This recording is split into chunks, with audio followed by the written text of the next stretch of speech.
Hello guys, welcome back. ဒီ video လေးမှာမဆုပြောပြခြင်းတဲ့အကြောင်းအရာကတော့ Ho'oponopono ဆိုတဲ့ healing လေးအကြောင်းကိုမဆုပြောပြခြင်းတာဖြစ်ပါတယ်ပေါ့နော်။အခုကြည့်နေတဲ့သူထဲမှာဒီ relationship issue တွေရှိတဲ့သူတွေဒါမှမဟုတ်အသေးကွဲနေတဲ့သူတွေဒါမှမဟုတ်ဒီကိုယ့်ရဲ့ပတ်ဝန်းကျင်ကလူတွေနဲ့အဆင်မပြေတဲ့အတွက်ကြောင့်မလို့အဆင်ပြေအောင်လုပ်ချင်တဲ့သူတွေဒါမှမဟုတ်ကိုယ့်ရဲ့မိဘနဲ့ဒါမှမဟုတ်ကိုယ့်ရဲ့သားသမီးနဲ့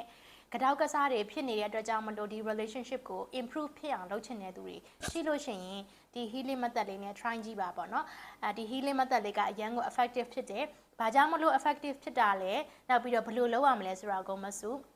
ဒီဗီဒီယိုလေးကနေပြီးတော့အသေးစိတ်လေးမဆုရှင်းပြပေးမယ်ပေါ့နော်ဟိုတလောကတော့ဒီ Ho'oponopono နဲ့ပတ်သက်ပြီးတော့မဆု blog တစ်ခုရေးခဲ့တာရှိတယ်အဲ့ဒီဥစ္စာလေးကိုလည်းပြန်ရှာကြည့်ပြီးတော့မှဖတ်ကြည့်လို့ရတယ်ပေါ့နော်အရင်ဦးဆုံး Ho'oponopono နဲ့ပတ်သက်ပြီးတော့ background လေးကိုမဆုအရင်ဦးဆုံးရှင်းပြမယ်ပေါ့နော် Ho'oponopono ကဘယ်ရလာလဲဆိုလို့ရှိရင် Hawaii ကနေလာတာပေါ့နော် Hawaii ရဲ့ဟိုးရိုးရာခေတ်အဆက်ဆက်က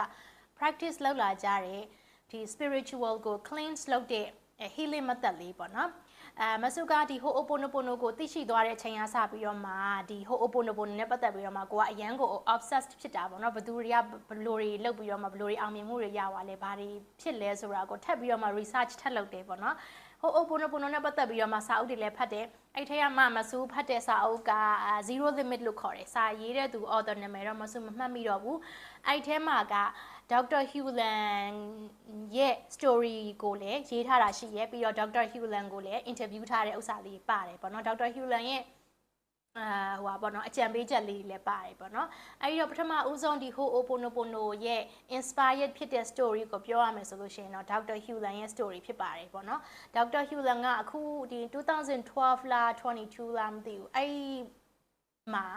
ဆုံးသွားတာပေါ့နော် Dr. Hewland ကတကယ်မဆူလို့မှီသေးတယ်ပေါ့နော်အဲ့တော့ Dr. Hewland ကသူ့ခေတ်တုန်းကဆိုလို့ရှိရင်သူကစိတ်ပညာဆရာဝန်ပေါ့နော်ဒီဗာလဲ clinical psychologist လို့ခေါ်မလားပေါ့နော်သူကဗမာတာဝန်ကြတာလဲဆိုလို့ရှိရင်တကယ်ကိုမှစိတ်တစဒီရာဇဝတ်ကောင်နေတဲ့ထောင်လားဒီစိတ်တစဆေးရုံလို့ခေါ်မလားအဲ့ဒီနေရာမှာသူတို့ကိုကုဖို့အတွက်သူတို့ကိုကြည့်ကြပ်ဖို့အတွက် Dr. Hewland ကတာဝန်ကြတာပေါ့နော်အဲ့ဒီအချိန်မှာဒီဆေးရုံမှာဆိုလို့ရှိရင်အရန်လဲ NDA ရှိရဲဒီထောင်သားတွေကဒီဟိုပါပေါ့နော် predictable မဖြစ်ဘူးပေါ့နော်ဟိုအချိန်မရွေးအန်ရပြုတ်နိုင်တဲ့အခြေအနေပေါ့နော်သူတို့ကိုစစ်ဆေးမယ်တည်မလားသူတို့နဲ့ deal လုပ်မယ်ဆိုလို့ရှိရင်အရန်ကိုမှဟိုဘယ်လိုပြောမလဲဂယူးဆိုင်ပြီးတော့မှလောက်ရတဲ့အခြေအနေပေါ့နော်အဲ့ဒီတော့ကြောင့်မလို့ဝန်ထမ်းတွေကလည်းခဏခဏထွက်တယ်ခဏခဏခွင့်ယူတယ်ဝန်ထမ်းတွေကအများနဲ့မလာဘူးအဲ့လိုမျိုးပေါ့နော်အလုပ်ခွင့်ရ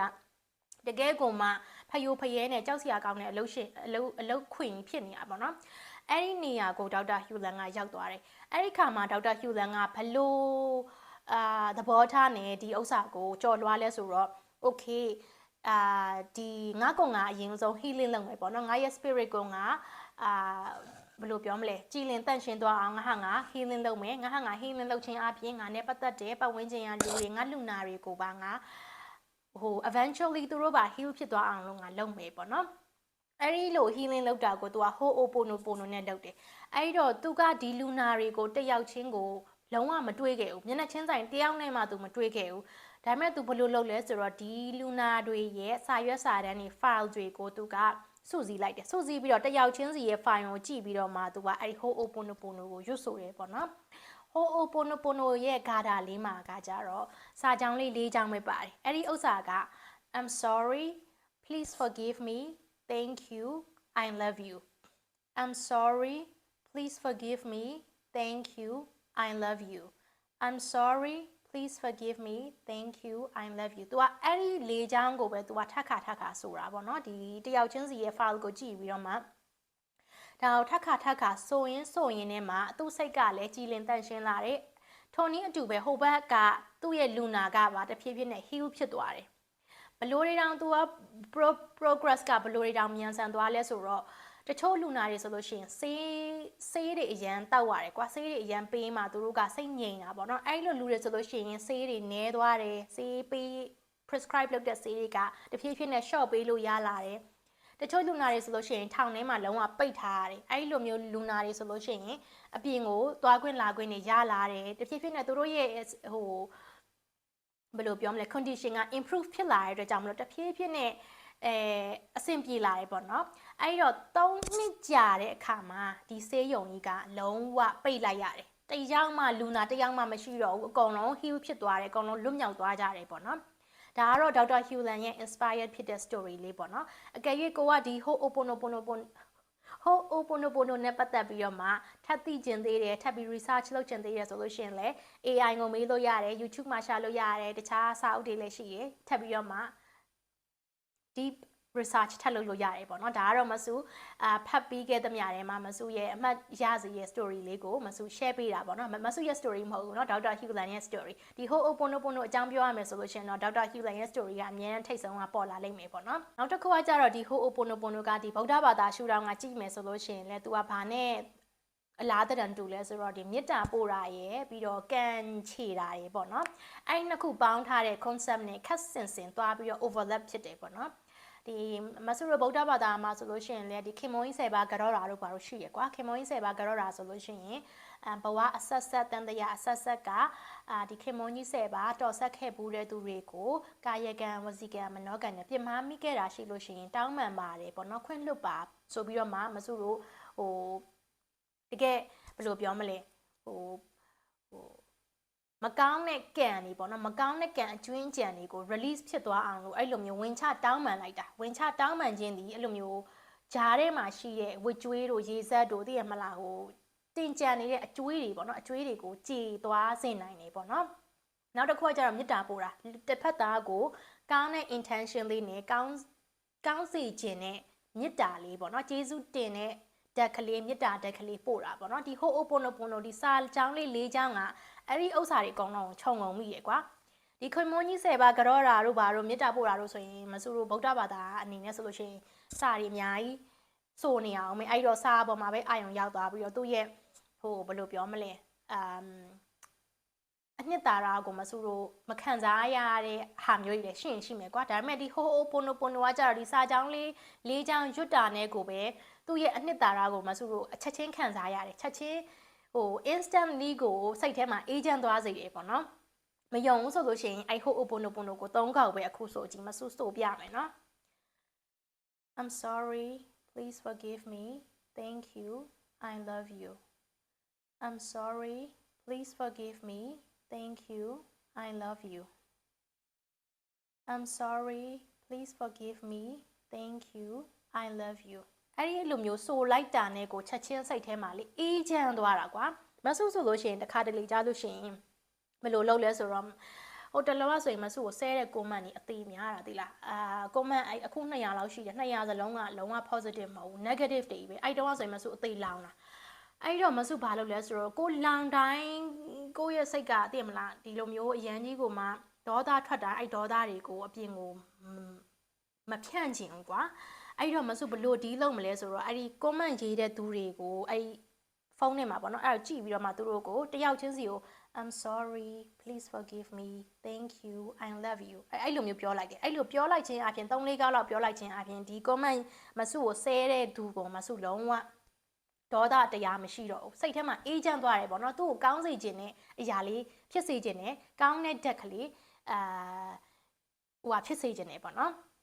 ဒီ Ho'oponopono ကဒီမဆူတို့ဒီလူတွေအချင်းချင်းပဲလုပ်လို့ရတာမဟုတ်ဘူးဒီလိုမျိုးဒီ object တွေ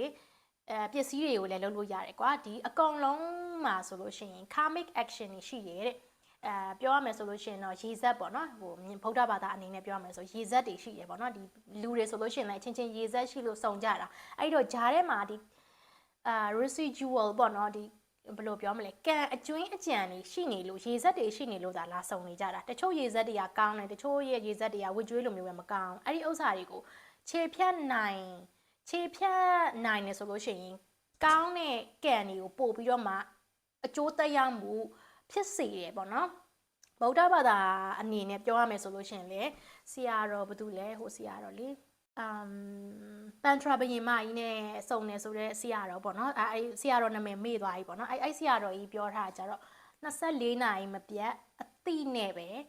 နေပေါ့နော်အဲ့လိုမျိုးလှုပ်ခြင်းအပြင်လောကီရောလောကုတ္တရာကောပါကြီးပွားချမ်းသာနိုင်တယ်။ဘာကြောင့်မလို့လဲဆိုတော့24နာရီတတိမြဲခြင်းက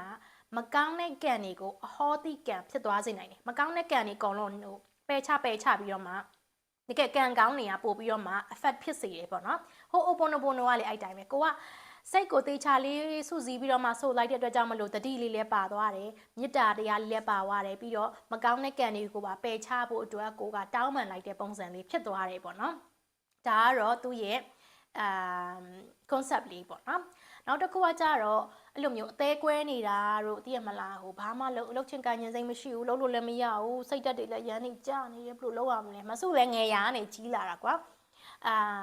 အသေးလည်းခဏခွဲဘူးတယ်အရင်တော့ကမဆုအသေးကွဲပြီဆိုလို့ရှိရင်တော့ငယ်တုန်းကပေါ့နော်တငယ်ချင်းတွေနဲ့ရှောက်သွားတာတို့အဲ့လိုမျိုး shopping ထွက်တာတို့အဲ့လိုမျိုးတွေနဲ့မဆုက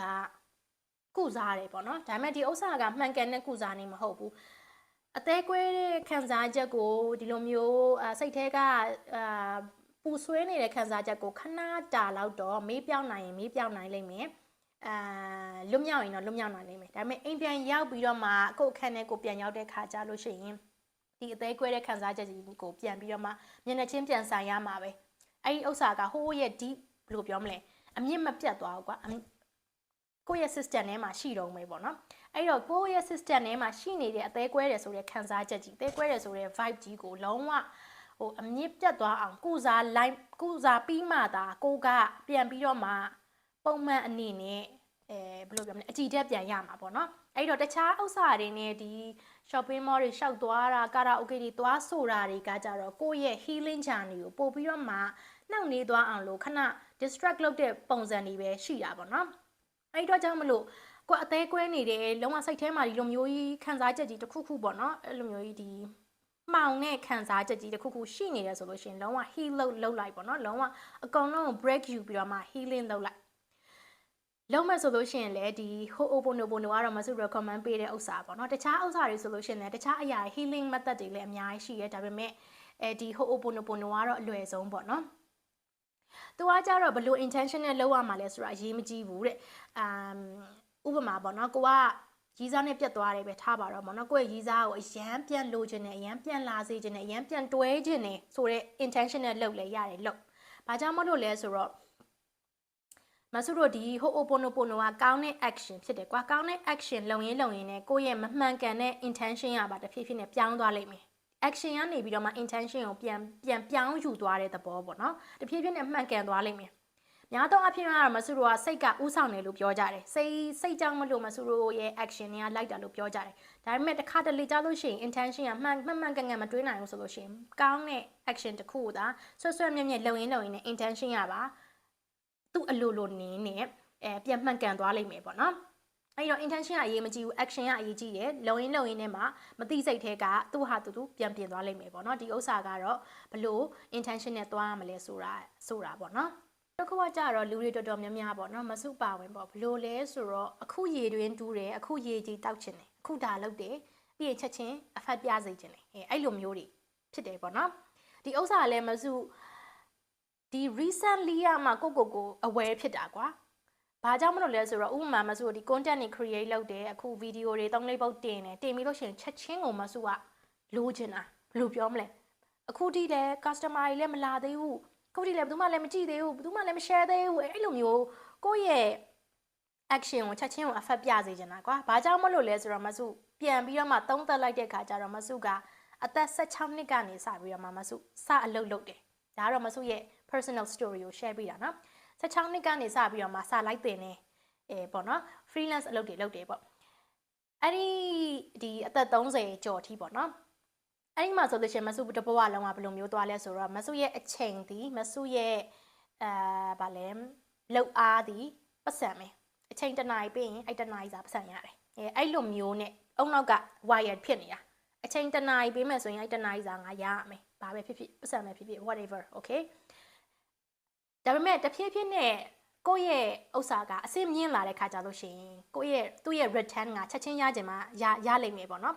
တခါလေကြားလို့ရှိရင်ကိုယ့်ရဲ့အလုပ်ကိုယ့်ရဲ့အချိန်ပေးလိုက်ရတဲ့အချိန်လုပ်လိုက်ရတဲ့အလုပ်ကဆိုလို့ရှိရင် investment တစ်ခုအနေနဲ့ပဲရှိနေတာပေါ့နော်သူ့ရဲ့ reward သူ့ရဲ့ return ကချက်ချင်းမလာဘူးတစ်လနှစ်လကြာရင်လည်းကြာနိုင်တယ်တစ်နှစ်နှစ်နှစ်ကြာရင်လည်းကြာနိုင်တယ်10နှစ်ကြာရင်လည်းကြာနိုင်တယ်ပေါ့နော်အဲ့တော့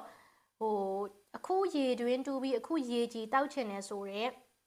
ဘယ်လိုပြောမလဲ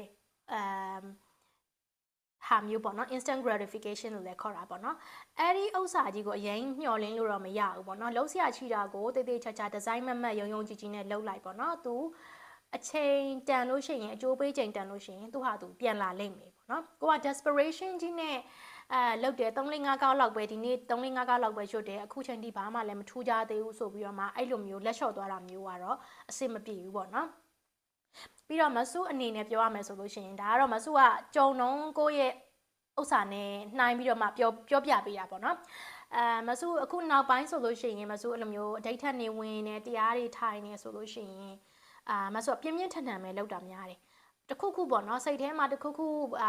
လုံးဝမကြည်မနှက်ဖြစ်တာတို့ဒေါသထွက်တာတို့စိတ်တက်ကြနေရတို့အဲ့လိုမျိုးဖြစ်ပြီဆိုတာနဲ့မဆုမှာကအားကိုးစရာမရှိဘူးလူလည်းမရှိဘူးဘာမှမရှိဘူးကြောထောင်းနောက်ခံလည်းမရှိဘူးမဆုရအားကိုးစိတ်ရတခုတွေတော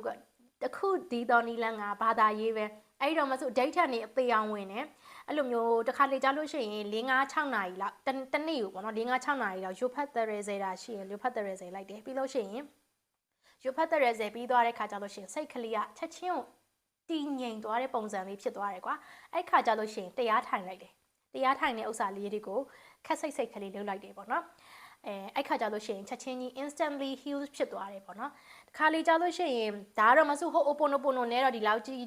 ပြင်းပြင်းထန်ထန်ကြီးတော့မလုပ်ဘူးဒါပေမဲ့ဒီဗုဒ္ဓဘာသာ